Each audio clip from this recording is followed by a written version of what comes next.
Nasa breeder ang buhay ng mga panlaban. Kaya kailangan yung breeder mo maayos. Ayan, hindi ako nagbibigay ng tip pero binigay ko na sa inyo ha. Ito ano to bali B22 powder, tapos Picotrin.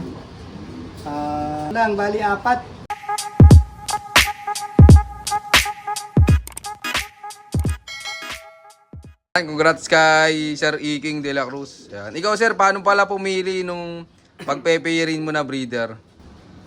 Depende. Basta yung lahi lang nun sa akin, sila lang, pinaikot ko lang. Ganun.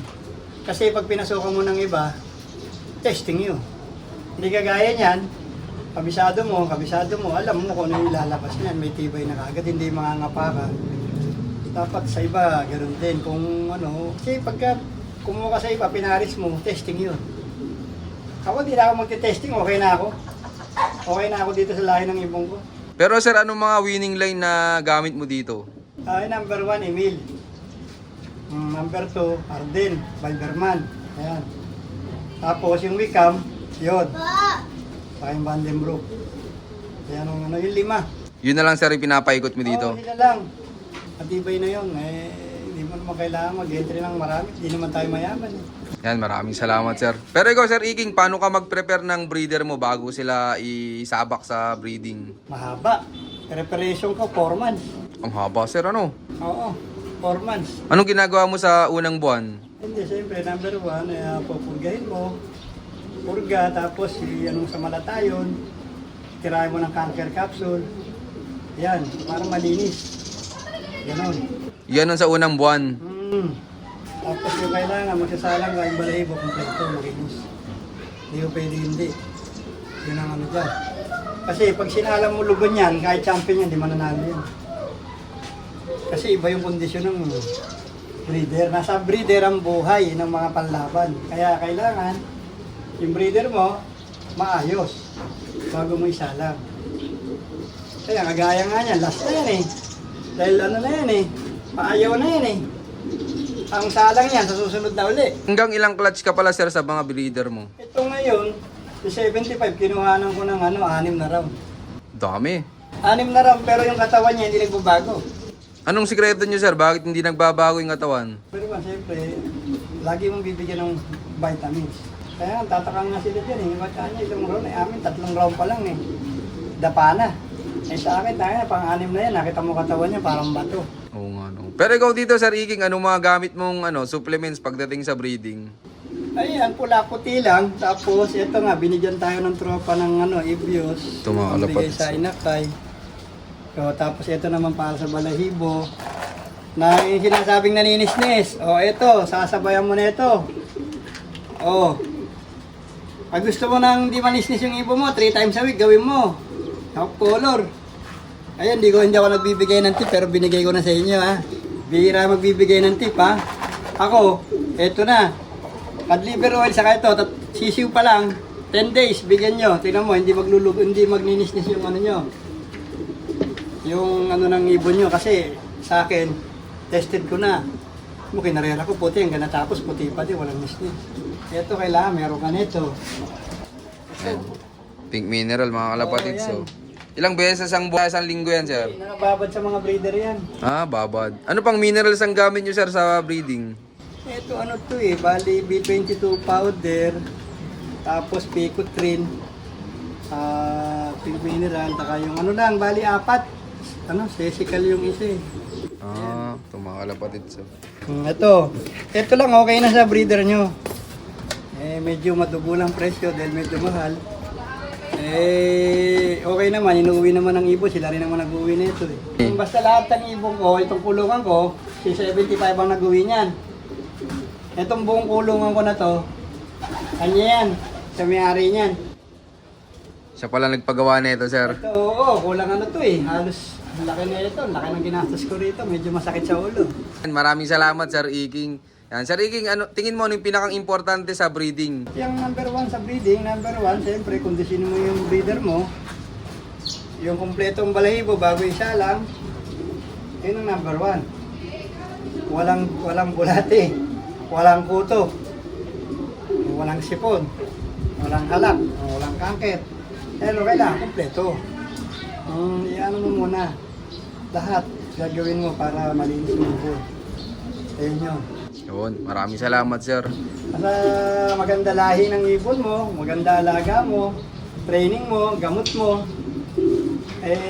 may swerte ka sa dulo, mananalo ka. Yun. Sir, anong mabibigay mong payo sa mga viewers natin dyan na bibili nung gagawin nilang breeder? Number 1, ito. Pag bibili kayo ng ibon, sisiguraduhin yung fancier na nanalo.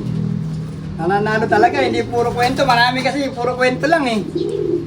Puta, magaling. Asa na pa mo achievement, walang maipakita. Dapat pag nagano ano ba achievement mo? Yun o. Yung trophy mo, kukunti lang yan, 200 lang yan eh.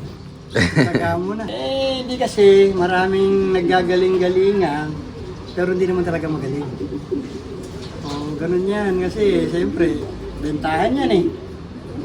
Para makasiguro ka, bago ka bumili ng ibon, ibibilihan mo, tanungin mo muna kung nanalo siya. Pag may nakipakita achievement sa'yo madami, pwede ka kumuha yung nanalo, nanay ng nanalo, kapatid ng nanalo, para malapit ka sa katotohanan. Yun yun. Hindi talaga alam mo sa totoo lang, kung may pera ka rin lang, halimbawa gusto mo talaga mag-invest ng magandang ibon, bibili ka yung nanalo na. Yung nanalo na, kung kaya mo bilhin isang pamilya, bili mo yun. Oo, para hindi ka naman yung alaga, madali yan. Kasi mayroon naman YouTube, mayroon naman lahat ng pwede, di ba? Oo, basta ang importante, meron kang magandang linyada na ng winner. Kasi, kwento, ganito.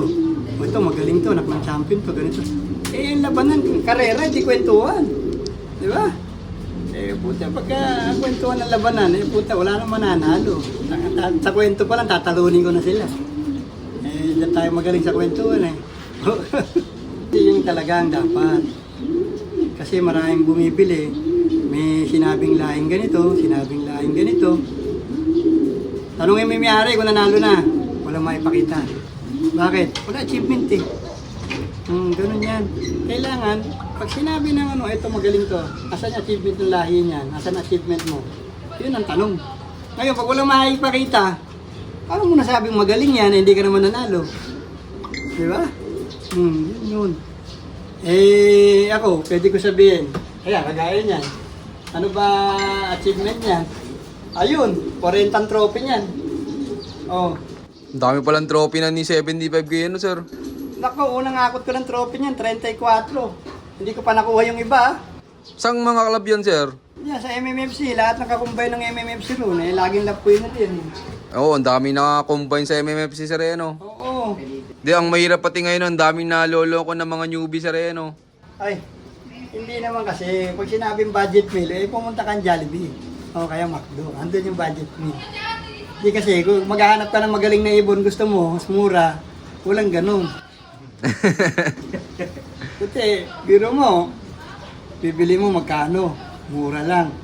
Sa palagay mo ba, pagka murang gano'n, maliban kung kaibigan mo, walang problema eh. Pwede ka magbigay ng gano'n kahit sa sakong patukalang kapalit eh. Ako nga sa totoo lang, hindi ako nagbibigay ng pedigree, natuto lang ako eh. Bakit, sir? Yung iba nagre-request eh. Nagpagawa ko ng pedigree dito sa kaibigan ko. Ayun, may gumanda. Sabi niya, boss, wala bang pedigree yung mga nabili ko patay. Sabi ko, yari. Pagawa ng pedigree. Oo. Kung lahat ng diploma ko doon sa bahay, putya, pag makita nila yung record ko ron, Tacloban, Calbayog, Balogan, puro person. Pag sinama-sama ko yung lolo't lola niyan, medyo malulula sila doon dahil puro champion yun. Pero ikaw, sir, pag bibili ng gagamitin mo na materialis, anong pinagbabasihan mo? Saan ka tumitingin? Ang binibilang ko lang ng ibon, si Mariano. Sa kay Henry, yun lang dati. Pero kay Mariano hanggang ngayon bumili. Bibili ko lang ng makarang araw dun eh. Pangdagdag pwersa, sir. Yan, maraming salamat kay Sir Iking. Yan, syempre, congrats din sa kanya. Yan, sir, tingin mo gano'ng kasaya sa pagkakalapati? Nako, masaya, hindi mo kayang bayaran. Iba yan. Lalo na pag nanalo ka. Oo, yan, napakasaya talaga. Matatalong ka. Matatalong ka sa tuwa. Ganun yan. Pero minsan man, hindi ka matutuwa ka, panalo ibo mo, pero talo ka sa partiyan. Ganon ang laban. Muli, ako nga pala si Ricardo Iking de la Cruz ng Valenzuela, Triple R Loop, Atlantic.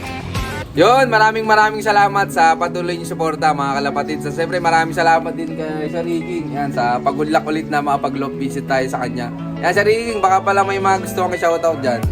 Shoutout natin yung mga tropa natin sa abroad. Si Boss Jojo. Boss Jojo at Boss Tantan. Ayan. Jojo Bautista ng nasa Canada, Australia. Ayan, yung mga yan. Puro nasa abroad. Yung mga tropa natin dyan. Si Boss Graspila. Ayan. Si Boss Pong. Para ano, lalo na yung boss ko na pinaka-the best. Si Boss Jaime Corral. Si Boss Asan. Ayan. Ayan ang mga, yun ang boss ko talaga. Si Boss Nick ng Santa Maria. Si Iron Man Luke. Ayan, ang best friend ko dyan. Yan ang pinakamatigas na Iron Man sa buong Santa Maria. Yan pinakamagaling doon. Puro bakal eh. Ito, may tropa tayo dito. Ayan, kasama lagi ni Boss Iking. Yan, boss, baka may gusto ka shoutout. Shoutout sa mga tropa natin dyan, Team Tugatog, Gangarianis. Yun lang. Yun, shoutout sa inyo lahat. At syempre, shoutout din sa lahat ng mga patuloy na sumusuporta dyan. At abangan nyo pa yung mga susunod kong follow-up visits sa'yo na. Keep watching and God bless you all. Thank you.